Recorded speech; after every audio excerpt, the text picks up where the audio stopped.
The iPad Pro can be one of two things: a compromised computer or a massive iPhone. Not both.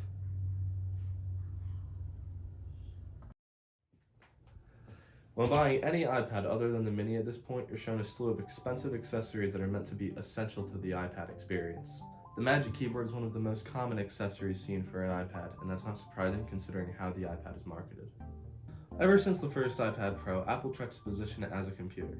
The controversial "What's a Computer" ad aired way back in 2017, before the iPad even had mouse or trackpad support. Using a keyboard on an iPad felt very overlooked, and the keyboard folio Apple was offering was very lackluster. In 2019, though, Apple released the Magic Keyboard with a trackpad on it, and ever since then, real people have actually been using the iPad as a computer replacement. Professional apps have actually been coming out for the iPad Pro recently that can take advantage of the uber-powerful M4 chip. DaVinci Resolve for the iPad came out in 2017, and Apple's own Final Cut Pro and Logic Pro launched last year, albeit with a subscription model. Lightroom and Photoshop are also available on iPad, and with the OLED screen on the newest iPad Pro, photographers might have a compelling alternative to a traditional computer. The issue with any of these is that they're significantly compromised by either the iPad's form factor or simply by being worse versions of the original apps.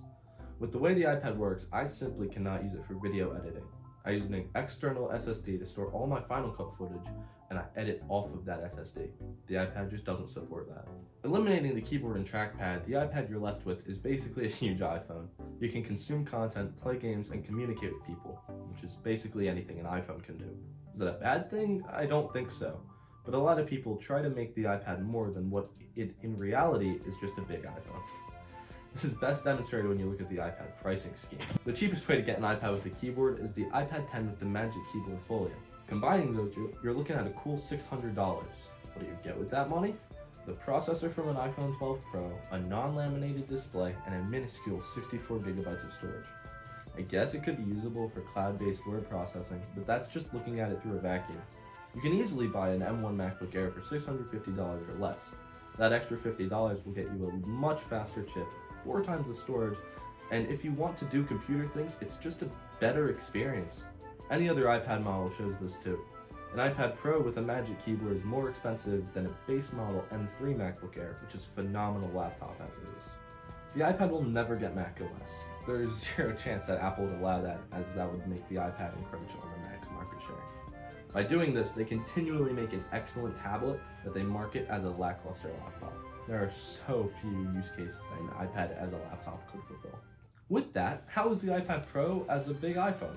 The short answer is amazing.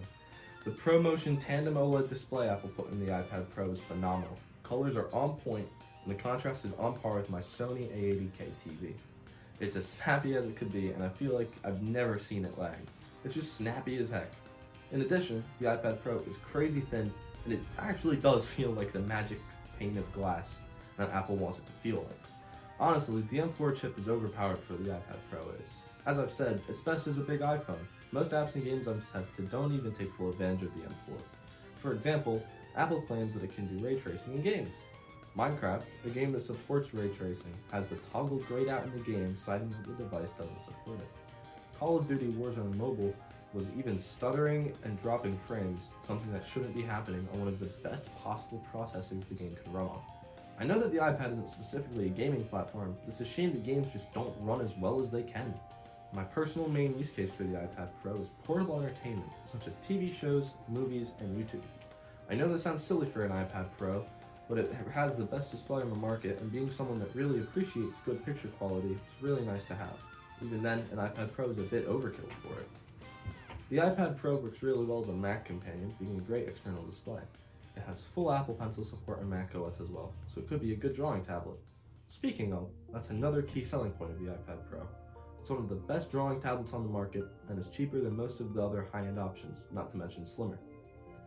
In the end, it seems like there's a distinct lack of purpose for the M4 iPad Pro, as true power can't be fully harnessed, it's not compatible with most professional workflows, and it costs too much to even be a good substitute for a laptop. Really, in the end, the iPad Pro is only for you if you have the money to spend on a really big, fancy iPhone. Don't get me wrong, I love my iPad Pro. You just have to set your expectations right.